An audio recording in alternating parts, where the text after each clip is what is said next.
Hello everyone, welcome back to my YouTube channel.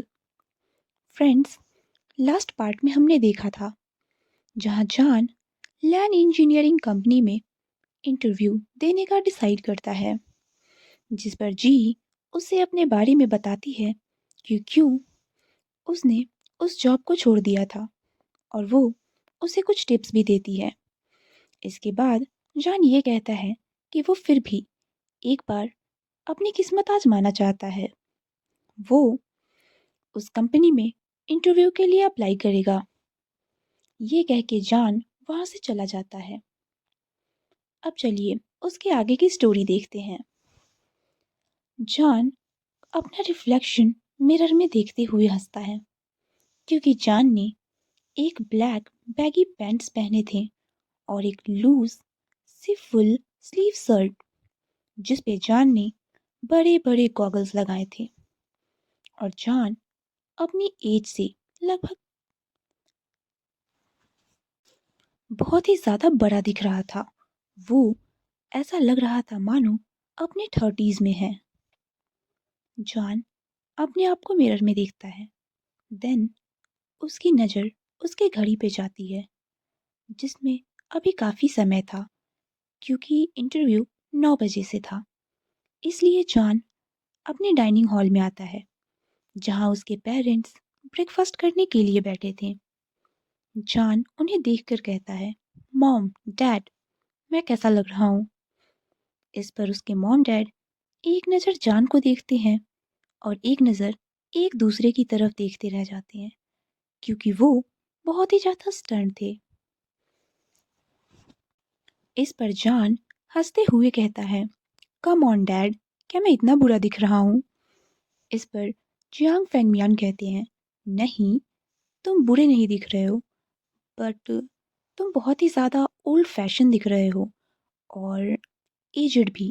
ऐसा लग रहा है रातों रात तुम अपनी एज से 15 साल बड़े हो गए हो।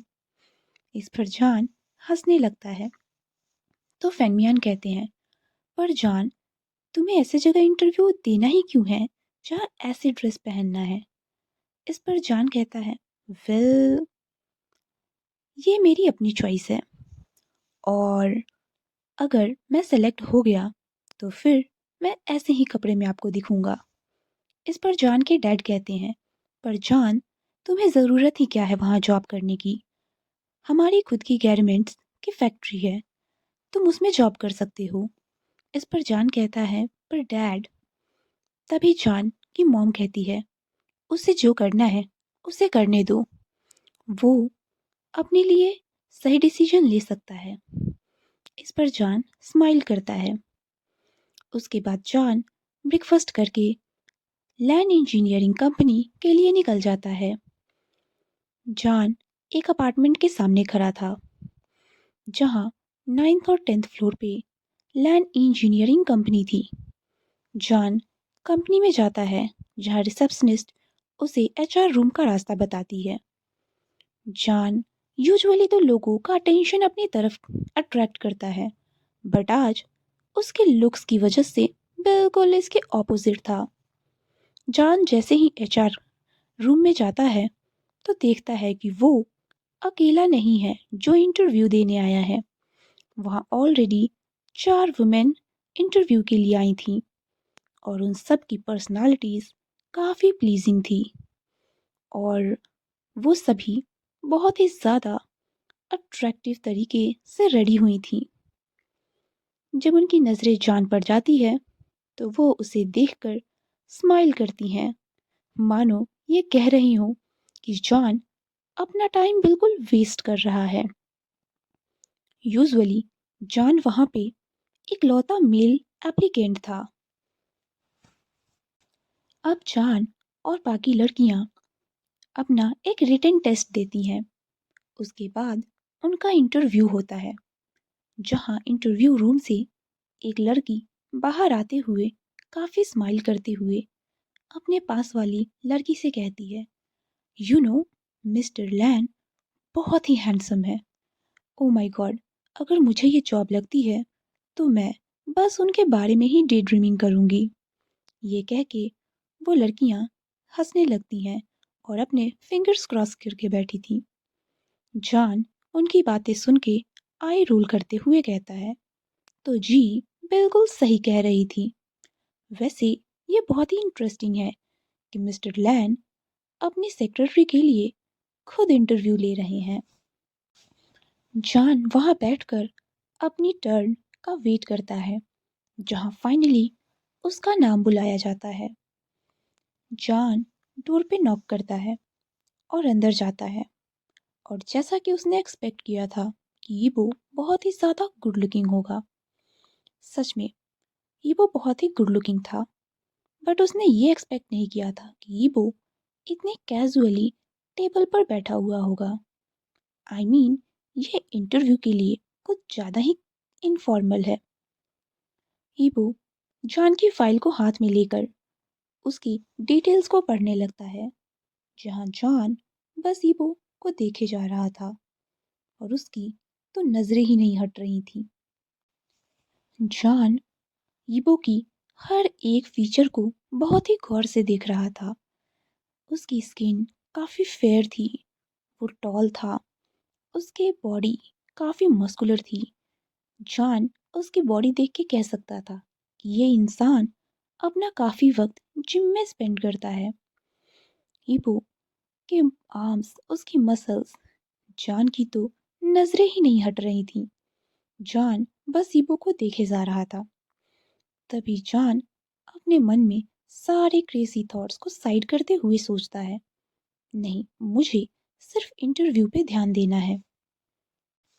जहाँ ईबो जॉन की सारी फाइल्स को पढ़ता है, उसके बाद एक नज़र जॉन को सर से पांव तक देखता है और फिर एक स्माइल करता है।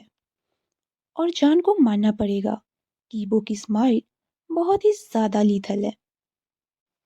बट जॉन ये जानता है कि ये सिर्फ एक ट्रैप है, अपने इनोसेंट प्रे को फंसाने के लिए। और ईबो बहुत ही अच्छे से शिकार करना जानता है। जॉन को एकदम केयरफुल रहना होगा। जॉन अपने हस्की वॉइस में कहता है, गुड मॉर्निंग मिस्टर लैंड।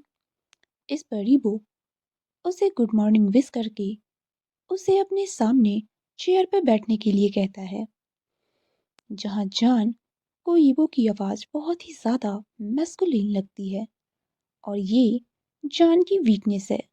उसे मैस्कुलिन वॉइस वाले लड़कों की तरफ कुछ ज़्यादा ही अट्रैक्शन होती है। वेल जॉन जाके बैठ जाता है, जहाँ ईबो जॉन को खुद के बारे में इंट्रोड्यूस कराता है। मेरा नाम लैन वांग ईबो है। जहाँ जॉन की नज़रें तो सिर्फ ईबो के लिप्स पे थीं और वो बस यही सोचे जा रहा था कि ईबो के द्वारा किस किए जाने पे कैसा फील होगा। तभी जॉन के दिमाग में जी की वॉइस गूंजती है, बी केयरफुल जॉन। और जॉन मन ही मन खुद को गाली देता है।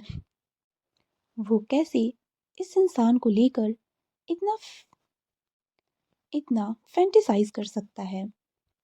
तभी ईबो कहता है, वेल आपने टाइपिंग स्पीड पास नहीं की है। बट जॉन का ध्यान तो बस ईबो की तरफ ही था। तभी ईबो फिर से अपनी बात को रिपीट करते हुए कहता है, तुमने टाइपिंग टेस्ट पास नहीं की है।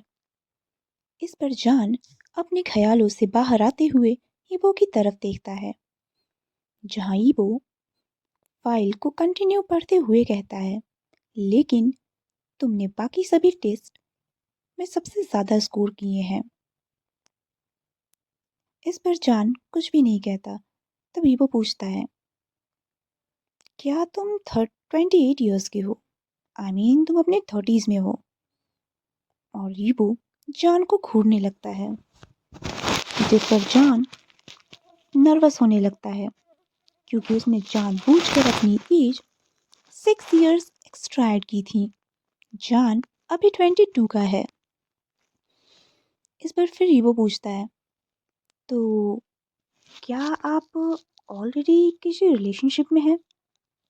इस पर जॉन कहता है, यस, मैं ऑलरेडी रिलेशनशिप में हूँ और मेरा बॉयफ्रेंड है।